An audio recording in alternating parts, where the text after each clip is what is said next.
Buenas noches, hermanos. Hoy nos toca iniciar una nueva serie en la primera epístola del apóstol Pedro. Y yo no sé si ustedes recuerdan, pero creo que fue la primera vez que me tocó predicar cuando estábamos ahí en el salón de la UNA, que me tocó predicar sobre el pacto de Nehemías.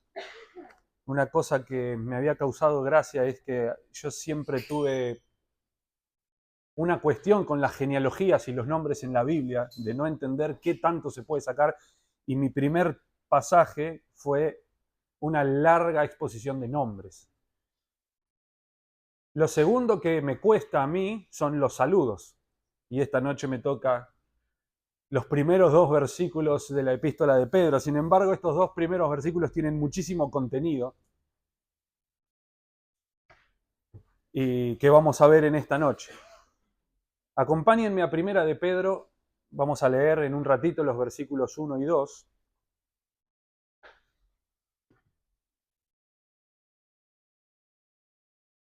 Y la palabra que pienso es predestinación. Predestinación. Así es como empieza directamente la carta del apóstol Pedro. Casi sin introducción, nombrando apenas a los destinatarios, él directamente dice y explícitamente elegidos según la presciencia de Dios, poniendo de entrada, sin mucha introducción, poniendo de entrada en la mesa una de las doctrinas quizás más atacadas de la fe cristiana hoy en día. La doctrina de la elección o de la predestinación, o podríamos decir la doctrina de la soberanía de Dios en la salvación del hombre, ha sido motivo de gran controversia a lo largo de la historia de la Iglesia, y han aparecido muchísimos personajes a lo largo de los años para atacarla, para tratar de refutarla, y proponiendo en su lugar herejías que pretendían hacer foco en el hombre o poner en el centro al hombre, haciendo de la respuesta del hombre el factor determinante en la salvación y no a Dios. Muchos teólogos, pastores, eruditos se han reunido para defender la verdad bíblica una y otra vez en contra de estas herejías, en contra de estos personajes. Pero a pesar de eso, esta hoy en día sigue siendo una doctrina controversial, odiada, rechazada y atacada por la mayor parte del mundo evangélico. Sin embargo, rechazada o no, es una doctrina fundamental que está expuesta en las Escrituras, es clara, es bíblica y se enseña muy claramente. Dijo una vez el predicador Charles Spurgeon: podrás estar en desacuerdo con la palabra predestinación, pero jamás podrás borrarla de la Biblia. Y yo recuerdo, hablando de este tema, que es inevitable que no recuerde, hace más de 10 años cuando conocí las doctrinas de la gracia y conocí las verdades acerca de la elección, de lejos de lograr en mí humildad, me volví soberbio y recuerdo haberme peleado con todo el mundo tratando de obligarlos a creer en la predestinación en particular. No en el Evangelio, no en Cristo, sino la predestinación. Eso era lo importante y creo que muchos acá hemos pasado por eso. Hay muchas personas así, incluso hoy hay muchas personas así, que quizás hacen uso de la doctrina o pretenden tomar la doctrina y el conocimiento para ganar debates o para ganar peleas. Y quizás sea ese el motivo por el cual hoy en día la fe reformada tiene tanto rechazo. De hecho, yo llegué a sentir lo mismo después de pasar esa etapa. Empecé a sentir que los reformados son solo gente mala sin amor que quiere ganar peleas. Pero dejando en claro, digo todo esto porque quiero dejar en claro que la doctrina bíblica jamás debe ser usada o para pelear o con el fin de ganar un argumento o con el fin de ganar una discusión. Y dejando en claro que esta doctrina tampoco debe ser usada para eso, hay una realidad que no puede ser negada y que la elección es una doctrina que es enseñada por la palabra y que debe ser enseñada con amor y claramente, correctamente. La predestinación, la elección, es el principio de la salvación. Es el principio, el comienzo de la salvación de todos aquellos que son salvos y es el fundamento de toda la carta de Pedro. Toda la epístola del apóstol Pedro tiene su fundamento en esta obra de la elección de Dios. Nosotros vamos a ver cómo toda esta primera epístola, en realidad, Pedro está escribiendo con el fin de animar a hermanos que están siendo perseguidos. En esta ocasión el apóstol está escribiéndole a creyentes que están atravesando momentos difíciles de sufrimiento, de persecución, de tribulación a causa de su fe. Y él no duda en comenzar su carta hablando explícitamente de la elección. Y él dice elegidos. ¿Y por qué? Bueno, porque sin importar si hoy es una doctrina controversial o no, la doctrina de la elección es el mayor consuelo, es el mayor descanso y el mayor alivio de todo creyente genuino. Es el consuelo del creyente atribulado. Y pensando en esto, podemos leer el pasaje de Romanos 8:28 que dice, y sabemos a los que aman a Dios, todas las cosas les ayudan a bien. Esto es, a los que conforme a su propósito son llamados. Bueno, ¿y quiénes son los llamados? Nosotros lo podemos ver en el versículo 30 del mismo capítulo de Romanos 8. Dice, y a los que predestinó, a estos también llamó. El texto sigue. Sin embargo, el punto es que los llamados son aquellos que él predestinó. Por lo que si estás pasando por dificultades, momentos difíciles, o con la lucha contra el pecado se hace difícil, o si estás sufriendo a causa de tu fe, normalmente estas circunstancias a uno lo llenan de dudas acerca de Dios o de dudas acerca de mí mismo. Sin embargo, lejos de esto, lejos de mencionar dudas, el apóstol Pedro dice sin dudar, tranquilos hermanos, ustedes son y fueron escogidos. Y más aún, elegidos en la presciencia de Dios, que es algo que vamos a ver en unos momentos. Por lo tanto, es necesario darle a la doctrina de la elección el lugar que se merece y, permítanme repetir, debe ser enseñada correctamente. Correctamente. ¿Y escogidos para qué? Bueno, es algo que vamos a ver en esta noche. Vamos a ver en esta noche 3 puntos. La obra del Padre, la obra del Espíritu Santo y la obra del Hijo. Por lo que les pido que me acompañen a Primera de Pedro, capítulo 1, versículos 1 y 2.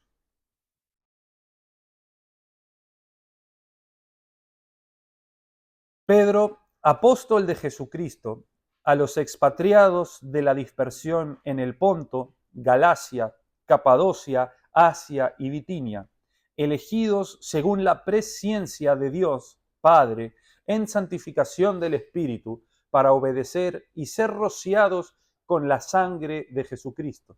Gracia y paz os sean multiplicadas. Esos son los versículos de esta noche, solamente la introducción a la epístola. Y antes de meternos en los puntos, me gustaría hacer algunas consideraciones. Primero que nada es interesante notar la presentación del apóstol. Él dice Pedro, apóstol de Jesucristo.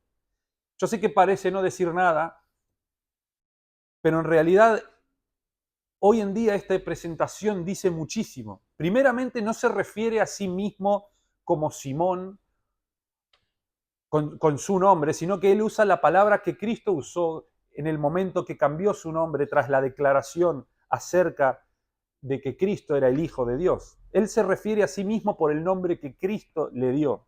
Se refiere a sí mismo como Pedro. Y en segundo lugar, él dice apóstol de Jesucristo. Y por supuesto que esto deja en claro la total autoridad de todas las palabras que seguirán después de este saludo. No fue una carta escrita por cualquiera o por un hermano, sino por un apóstol de Jesucristo. Y esto significa mucho. Podemos leer nosotros en Efesios 2:20, que dice, edificados sobre el fundamento de los apóstoles y profetas, siendo la principal piedra del ángulo Jesucristo mismo. O Hechos 2:42, cuando habla de los primeros creyentes, dice, y perseveraban en la doctrina de los apóstoles. Y nosotros también podemos ver en innumerables pasajes del Nuevo Testamento que los apóstoles fueron constituidos por Dios y son un regalo a la iglesia. Ellos fueron los encargados de echar los fundamentos doctrinales de la iglesia. Dice Efesios también, capítulo 4, versículos 11 y 12, y él mismo constituyó a unos apóstoles, a otros profetas, a otros evangelistas, a otros pastores y maestros, a fin de perfeccionar a los santos para la obra del ministerio. Por lo tanto, las palabras de Pedro llevan la autoridad de Cristo. Las palabras del apóstol Pedro llevan la autoridad del Señor. Sin embargo, otra cuestión interesante es que en la presentación Pedro está diciendo apóstol de Jesucristo. Él no se está presentando o de alguna manera mostrando superioridad con los demás apóstoles. Él no se está presentando como el príncipe de los apóstoles o como el líder de los apóstoles. Él se está presentando como un apóstol al mismo nivel que todos los demás, al mismo nivel que los otros 11. Y esto es interesante, porque por el contrario, como cree el catolicismo romano, que Pedro era cabeza de los 12 y por lo tanto el primer papa, Pedro no se está presentando de esa manera. Él se está presentando al mismo nivel que los demás. Un apóstol, no dice el apóstol. Él es apóstol de Jesucristo al igual que los otros 11. Y en segundo lugar, otra consideración antes de comenzar, quisiera que consideremos las regiones a quienes iba dirigida esta epístola. Esta epístola era dirigida a creyentes que estaban padeciendo persecución en las regiones de el Ponto, Galacia, Capadocia, Asia y Bitinia, regiones gentiles. Y los receptores no eran judíos, así como sabemos que Pedro, su principal ministerio era los judíos. Los receptores no eran enteramente judíos, eran judíos y gentiles, por lo que es notable leer la palabra expatriados. No eran solamente judíos que habían sido dispersados por la persecución, eran judíos y gentiles que estaban padeciendo persecución, y Pedro usa la palabra expatriados. De alguna manera, todo creyente es expatriado en esta tierra porque nuestra ciudadanía está en los cielos y no aquí. Pero con respecto a las regiones, nosotros sabemos por la palabra que Pablo estuvo en Galacia y en Asia, el apóstol Pablo estuvo en Galacia y en Asia. Sin embargo, no hay ningún registro de viajes misioneros o de establecimientos de iglesias en Ponto, Capadocia o Bitinia. De hecho, sí tenemos a Bitinia en Hechos, cuando el Espíritu le prohíbe a Pablo entrar en Bitinia. Pero sí sabemos que muchos judíos creyeron al Evangelio y se convirtieron en el discurso de Pedro en Pentecostés. Y muchos de los judíos convertidos, tras ese discurso, eran de Ponto y de Capadocia. También sabemos, por ejemplo, que Aquila, aquel hombre que trabajó junto con Pablo, era originario de Ponto. Por lo que ya al leer la primer salutación en la carta acerca de las regiones a donde iba dirigida esta carta, es una muestra de la gracia y de la soberanía de Dios en la salvación de los hombres, ya que no tenemos registro de viajes misioneros en algunas de estas regiones.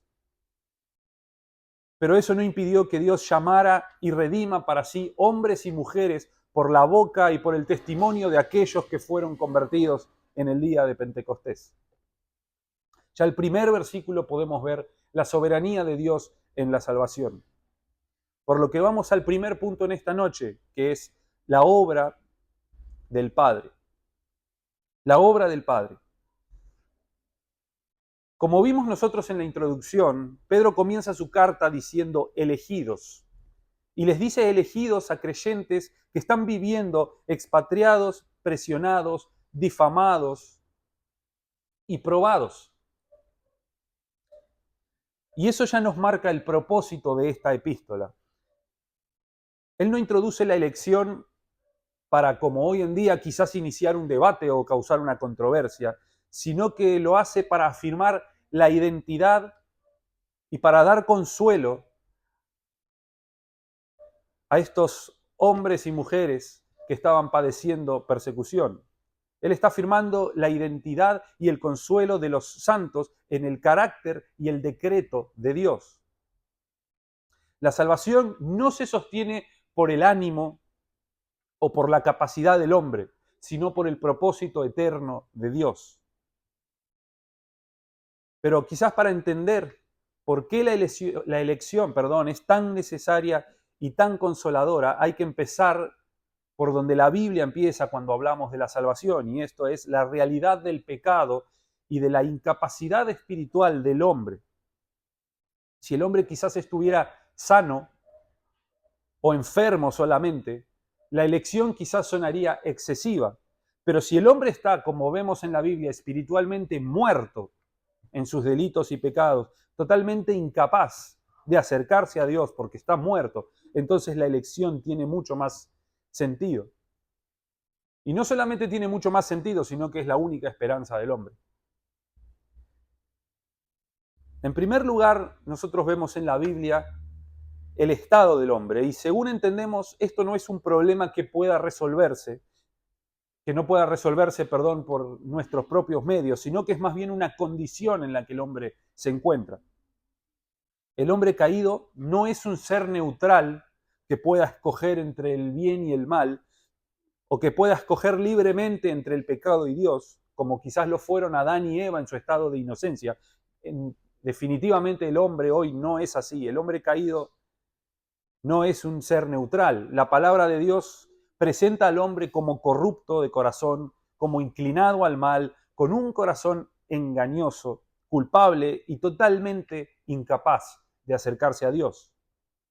Dice Jeremías 17:9. Engañoso es el corazón más que todas las cosas y perverso. ¿Quién lo conocerá? Dice también Romanos 3, versículos 10 y 11. Como está escrito, no hay justo ni aun uno, no hay quien entienda, no hay quien busque a Dios. Y dice el apóstol Pablo en Efesios 2:1, y Él os dio vida a vosotros cuando estabais muertos en vuestros delitos y pecados. Este es el estado del hombre. La Biblia no exagera, sino que está claramente exponiendo el corazón del hombre. El hombre por la caída quedó en un estado de pecado y de miseria, y por este estado en el que él se encuentra, es completamente incapaz de restaurarse a sí mismo o de justificarse a sí mismo. El hombre no puede de ninguna manera cambiar su condición o justificarse delante de Dios. Y es en este punto donde suele venir la controversia. Si el hombre no puede, ¿entonces es culpable? Bueno, la palabra de Dios afirma que sí. El hombre es responsable, pero es necesario entender que esta incapacidad del hombre no es por alguna cuestión incompleta o no es por alguna cuestión de que le falta algo, sino que esta incapacidad que tiene el hombre de acercarse a Dios es moral. El hombre no puede acercarse a Dios porque no quiere hacerlo. El hombre no puede acercarse a Dios porque lo odia. El hombre odia, aborrece todo lo que es santo, todo lo que Dios representa. Por eso no puede. No porque haya algún tipo de incapacidad. El hombre no puede acercarse a Dios porque en su corazón odia a Dios y ama su propio pecado. Esto podemos verlo claramente en Juan 3:19. Dice, y esta es la condenación, que la luz vino al mundo y los hombres amaron más las tinieblas que la luz porque sus obras eran malas. Por lo tanto, es imposible que un hombre pecador venga a Cristo. El Señor mismo lo afirma en el Evangelio de Juan. El Señor dice en Juan 6:44, ninguno puede venir a mí si el Padre no le trajere. En el mismo discurso, en Juan 6:65, dice también el Señor: por eso os he dicho que ninguno puede venir a mí si no le fuere dado por el Padre, por lo que ya vemos que esto es una obra del Padre. Por lo que, a la luz de estos textos, podemos concluir que nadie vendrá a Cristo, sino solo aquellos que son traídos a Cristo por el mismo Padre. Porque si dependiera de ellos, no vendrían a Cristo. Pablo dice también en Romanos 8:7 que la carne no se sujeta a la ley de Dios y que tampoco puede. De nuevo, no es que no pueda, es que no quiere. No puede porque no quiere hacerlo. Por lo tanto, concluimos que el hombre caído se encuentra completamente incapacitado para acercarse a Dios. No puede, no quiere y ni siquiera discierne las cosas de Dios, porque para el hombre natural las cosas de Dios son locura. El hombre se encuentra muerto en sus pecados, en un estado de esclavitud al pecado, por lo que solo podrán acercarse a Cristo aquellos que son traídos por el Padre. Y entonces la pregunta es, ¿quiénes son aquellos que son traídos? Porque es notorio que el Padre no trae a todos. Bueno, el Padre trae solo a aquellos que Él ha elegido. Pedro dice, elegidos según la presciencia de Dios. Y es necesario hacer quizás algunas aclaraciones acerca de esta palabra presciencia, de lo que significa este término. La palabra presciencia significa literalmente conocimiento previo, y muchos han argumentado y han tratado de buscarle la vuelta y han propuesto quizás posturas que tratan de poner al hombre en el centro, diciendo que esta presciencia significa que Dios de antemano había previsto quienes creerían en Él, entonces Dios eligió a ellos para salvación. Y esto no es así de ninguna manera. Nosotros vemos en la palabra de Dios que Él, antes de la fundación del mundo, antes de la creación de todas las cosas, Él escogió quiénes serían para Él. Y la palabra conocer en la Biblia, conocer, no significa simplemente un mero conocimiento, sino que implica amor, implica una relación. Por lo que cuando Pedro dice que estos hermanos fueron elegidos según la presciencia de Dios, Pedro está diciendo que aquellos que son salvos, aquellos que son su pueblo, fueron elegidos según el amor que Dios les tuvo desde antes de la fundación del mundo. El apóstol Pablo lo explica de esta forma en Romanos 8:29. Dice, porque a los que antes conoció, también los predestinó para que fuesen hechos conforme a la imagen de su Hijo. Por tanto, en la eternidad, Dios el Padre ha escogido a algunas personas para salvación. Y esto no tiene base en la persona, esto no tiene base en el hombre, sino en el decreto eterno de Dios. Dios así lo hizo. Dios ha escogido no como un mero vidente que solo vio el futuro y se acomodó al futuro. Dios activamente escogió personas para sí. Y hace poco estudiábamos Romanos 9 con mis hijos y surgía la pregunta y el planteo de si era justo que Dios escogiera a algunos y desechara a otros. La pregunta exacta era ¿por qué Dios no elige a todos? Porque por supuesto no cabe la menor duda de que si Dios quisiera salvar a todos, podría perfectamente hacerlo. Sin embargo, no. Romanos 9 dice que Dios escogió vasos para honra y vasos para deshonra. Dios escogió mostrar su amor y su misericordia para con algunos y su justicia y su ira para con otros. ¿Y por qué Dios no eligió salvar a todos? Realmente eso no lo sabemos. La palabra no revela el por qué. Pero lo único que sabemos es que Dios eligió a algunos para salvación y a otros pasó por alto. Y esto no presupone ningún tipo de injusticia en Dios. Esto no es injusto.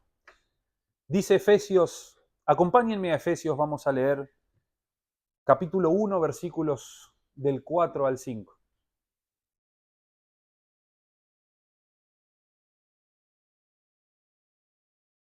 Efesios capítulo 1, versículos del 4 al 5. Según nos escogió en él antes de la fundación del mundo, para que fuésemos santos y sin mancha delante de él, en amor, habiéndonos predestinado para ser adoptados hijos suyos por medio de Jesucristo, según el puro afecto de su voluntad. No según lo que previó, no según lo que la persona iba a hacer, según el puro afecto de su voluntad. Es decir, porque así lo quiso él. Dios no se acomodó a lo que creerían las personas. Dios activamente, porque así lo quiso, escogió a algunos para salvación. Dice también Pablo en 2 Timoteo 1:9, quien nos salvó y llamó con llamamiento santo, no conforme a nuestras obras, sino según el propósito suyo y la gracia que nos fue dada.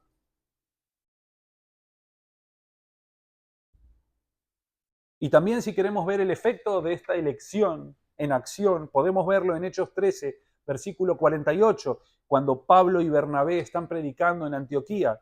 Dice así la palabra: los gentiles oyendo esto se regocijaban y glorificaban la palabra del Señor, y creyeron todos los que estaban ordenados para vida eterna. Creyeron todos los que estaban ordenados para vida eterna. Y volviendo a la cuestión sobre si era justo o no que Dios escogiera o no a algunas personas para salvación y a otras para pasar por alto, la conclusión que sacábamos con mis hijos cuando estudiábamos esto, concluimos diciendo que lo justo sería que Dios no escoja a nadie.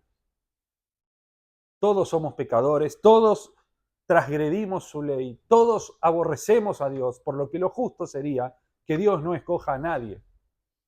No estar planteando por qué sí y a otro no. Pero Dios decidió, dice la palabra, mostrar su amor y misericordia para con unos y su justicia y su ira para con otros. Y el capítulo 9 de Romanos dice mucho más. No dice solo esto, sino que dice mucho más. También nos muestra cómo en el Antiguo Testamento esto era una realidad también. La elección o la predestinación no es una cuestión nueva del Nuevo Testamento, sino que podemos verlo a lo largo de toda la palabra. La doctrina de la elección está en completa conformidad con toda la palabra. Nosotros vemos en el Antiguo Testamento que Dios escoge a Abraham. Vemos en el Antiguo Testamento que Dios escoge a Jacob por sobre su hermano Esaú, diciendo que no habían ni hecho ni bien ni mal, pero amó a uno y aborreció a otro. También vemos que Dios escoge a David como rey. Por lo que esta doctrina de la elección no es nada nuevo. A lo largo de toda la historia, Dios estuvo escogiendo personas. Y esta doctrina de la elección es la base fundamental de la epístola del apóstol Pedro y es el consuelo de todo creyente. No importa la persecución, no importa el sufrimiento, no importa la tribulación, no importa lo que sea que estés pasando, no importa. Por más que tengas dudas, acerca de Dios o acerca de ti mismo, o por más que la lucha contra el pecado sea imposible, el creyente es elegido y amado por el Padre. Por lo que ese debe ser el consuelo de todo creyente. Sea la situación que sea la que estés pasando, si estás en Cristo es porque sos elegido y ya no importa nada más. Punto número 2 en esta noche. La obra del Espíritu Santo. La obra del Espíritu Santo. De manera que el Padre elige, sin embargo, es el Espíritu Santo, el que llama. Es el Espíritu Santo el que llama eficazmente a los que son elegidos para traerlos a la fe en Cristo. El Espíritu es el que aplica la obra de Cristo en el creyente y es el que produce el nuevo nacimiento, provee el arrepentimiento y da la fe para salvación. Pero dice aquí Pedro en santificación del Espíritu. Y podemos ver claramente que la obra del Espíritu no termina solamente en la regeneración. La obra del Espíritu comienza en la regeneración. El Espíritu Santo regenera al elegido, al que es elegido por el Padre, le da fe, le da arrepentimiento para que venga a Cristo, pero su obra sigue con la santificación del elegido.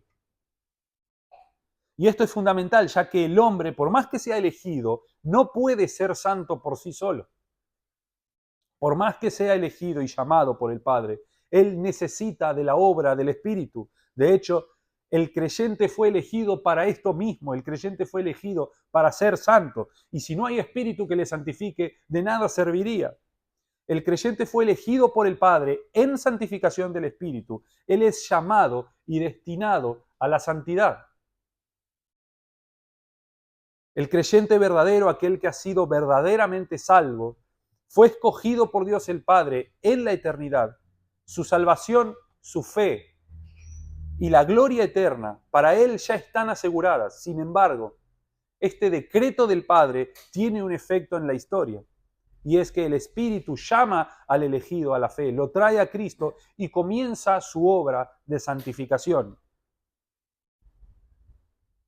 En el texto que leíamos antes en Romanos capítulo 8:30 decía, y a los que predestinó, a estos también llamó. Ese llamado, es el llamamiento eficaz que hace el Espíritu Santo a aquellos que son elegidos para traerlos a Cristo.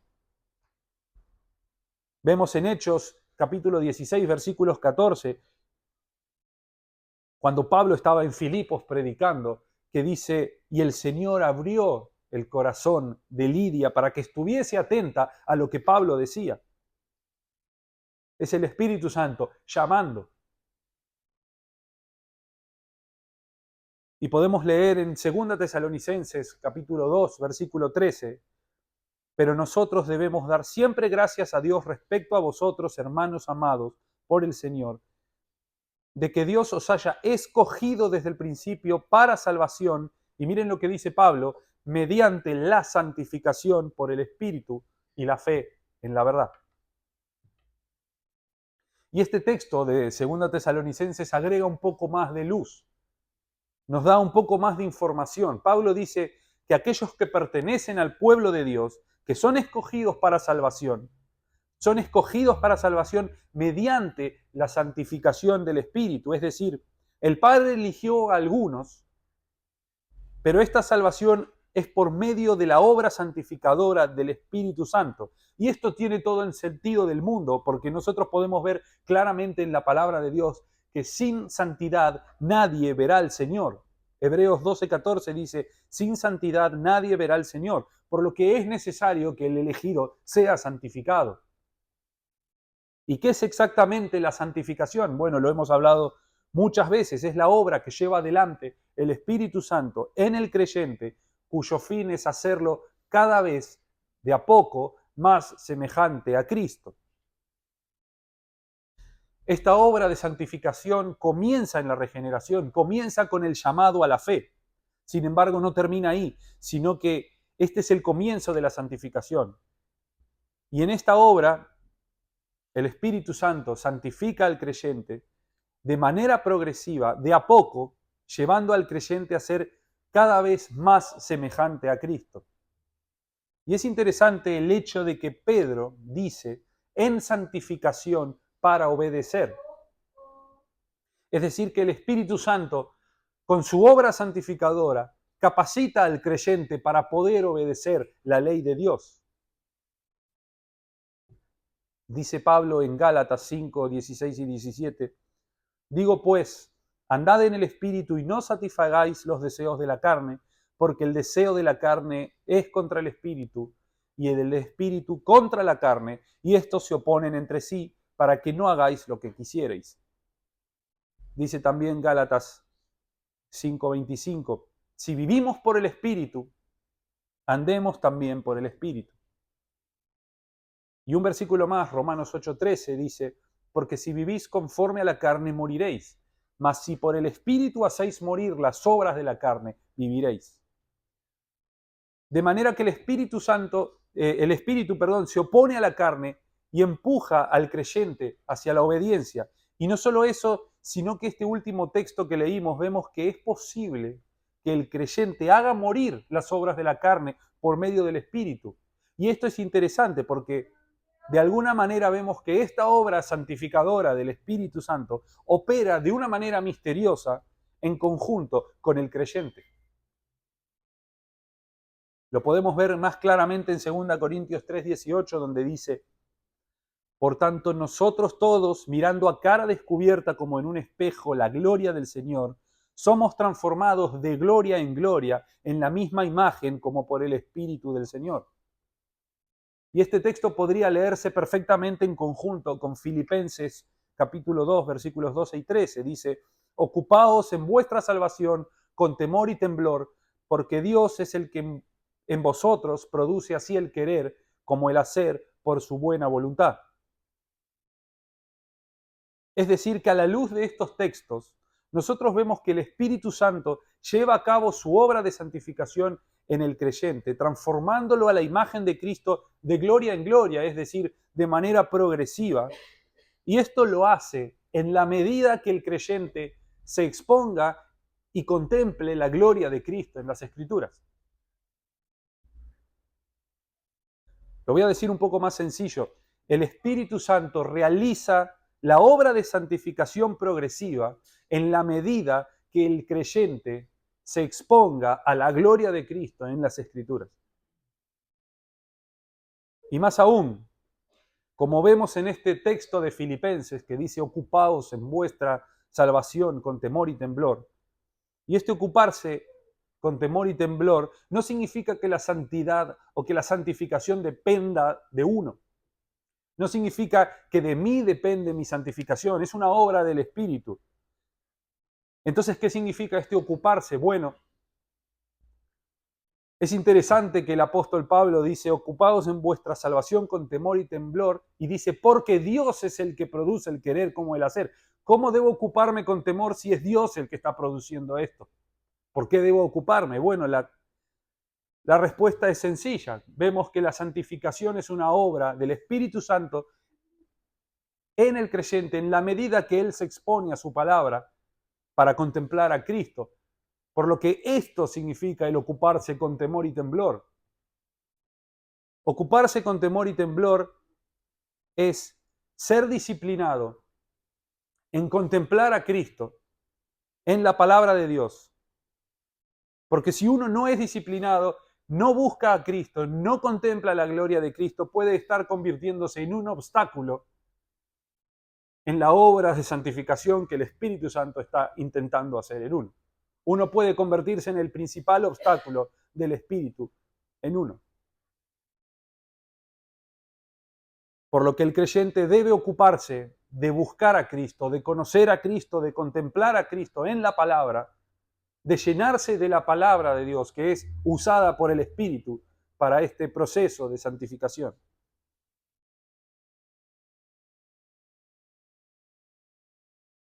Punto número 3 en esta noche: la obra del Hijo. La obra del Hijo. Concluimos entonces en el punto anterior que el Padre elige para salvación y que el Espíritu Santo santifica al elegido. Y esto nos lleva directamente al último punto en esta noche, que es el fundamento de todo esto, y es la obra del Hijo. El Padre elige para salvación, el Espíritu santifica al elegido, y el Hijo hace todo esto posible por medio de su inmensa obra en la cruz. De manera que la Trinidad entera está operando para la salvación del hombre, siendo la obra del Hijo el eje central de todo este asunto. La obra de Cristo es la que logra nuestra justificación. Y es prácticamente imposible hablar de la obra de Cristo sin mencionar doctrinas como la propiciación o la expiación, que vamos a ver un poco qué significa, pero es imposible exponerlos en un solo sermón en un tiempo como este. Dice Romanos 3, 24 y 25, siendo justificados gratuitamente por su gracia mediante la redención que es en Cristo Jesús, a quien Dios puso como propiciación por medio de la fe en su sangre, para manifestar su justicia. Dice también Juan en primera de Juan 2:2, y Él es la propiciación por nuestros pecados. Por lo que Cristo es nuestra propiciación. ¿Y qué significa esto? Bueno, esto significa que la ira de Dios a causa del pecado, esa ira justa, esa ira santa a causa del pecado, es aplacada por medio de un sacrificio que satisface su justicia. De manera que ahora Dios se muestra propicio, es decir, se muestra favorable hacia el pecador. Y es en este mismo sentido que Cristo es nuestra propiciación. Cristo fue muerto en lugar de pecadores para satisfacer la justicia de Dios que demandaba castigo por el pecado, por las transgresiones de los hombres. De manera que ahora Dios es favorable y es cercano a nosotros por el sacrificio de Cristo que es nuestra propiciación. Su ira fue aplacada y Él ahora puede mostrarse cercano y favorable. Pero Cristo también es la expiación por nuestros pecados. Podemos verlo claramente en Isaías 53. Dice, versículos 4 y 5, ciertamente llevó Él nuestras enfermedades y sufrió nuestros dolores, y nosotros le tuvimos por azotado, por herido de Dios y abatido, mas Él herido fue por nuestras rebeliones, molido por nuestros pecados. El castigo de nuestra paz fue sobre Él, y por su llaga fuimos nosotros curados. Dice también Pedro en esta misma epístola, más adelante, capítulo 2, versículo 24, dice, quien llevó Él mismo nuestros pecados en su cuerpo sobre el madero. Y un versículo más vamos a leer que dice, Hebreos 9:26, dice, se presentó una vez para siempre por el sacrificio de sí mismo para quitar de en medio el pecado. Por lo tanto, la propiciación y la expiación son dos caras de la misma moneda. La propiciación es aplacar la ira de Dios, satisfacer su justicia para que Él ahora pueda ser favorable al pecador. Y la expiación es cargar la culpa. Es cargar la culpa del pecado.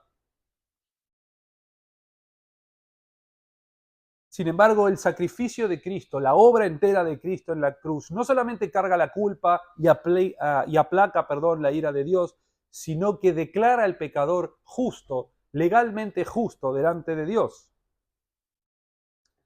El mismo texto de Isaías que estábamos leyendo dice, por su conocimiento justificará mi siervo justo a muchos. Y hay innumerables textos en la palabra que habla de la justificación. Por ejemplo, Romanos 5:1 dice, justificados pues por la fe, tenemos paz para con Dios.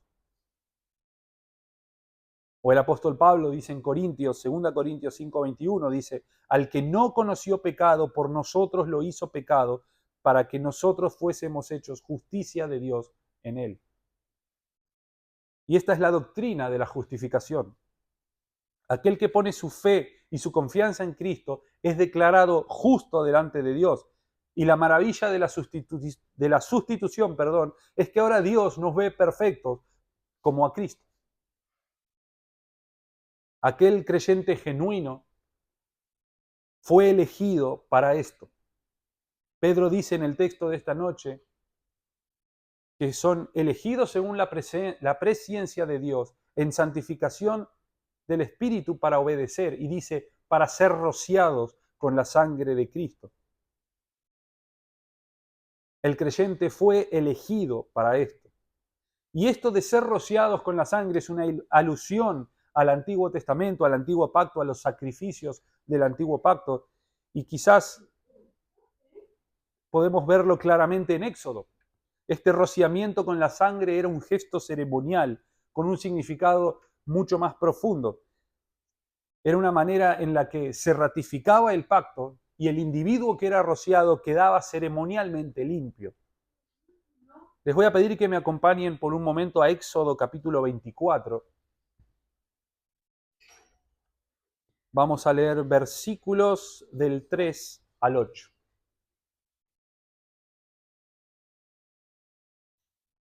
Éxodo 24, versículos del 3 al 8.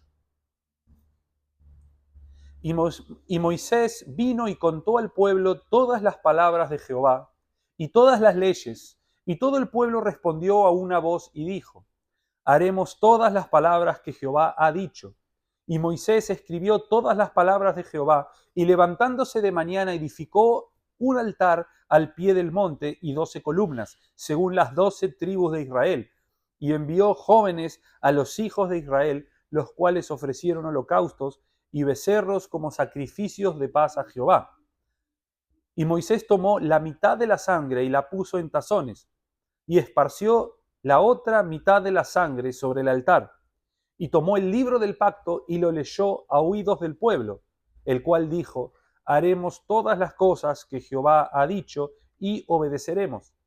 Entonces Moisés tomó la sangre y roció sobre el pueblo y dijo: he aquí la sangre del pacto que Jehová ha hecho con vosotros sobre todas estas cosas. Y esto, hermanos, no es más que un símbolo. Todo este texto, todo este suceso que acabamos de leer, no es más que una simple sombra de la inmensa obra de Cristo.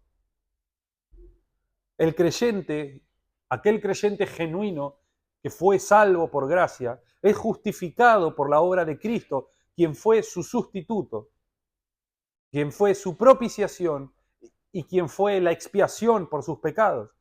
El creyente es ahora declarado completamente justo y queda completamente limpio por haber sido limpiado por esa sangre de Cristo que fue rociada.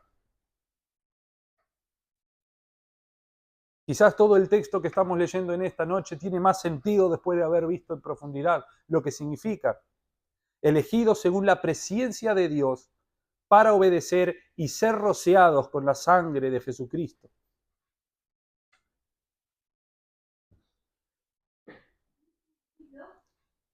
Esta es la obra de salvación, la Trinidad entera operando para la salvación del hombre.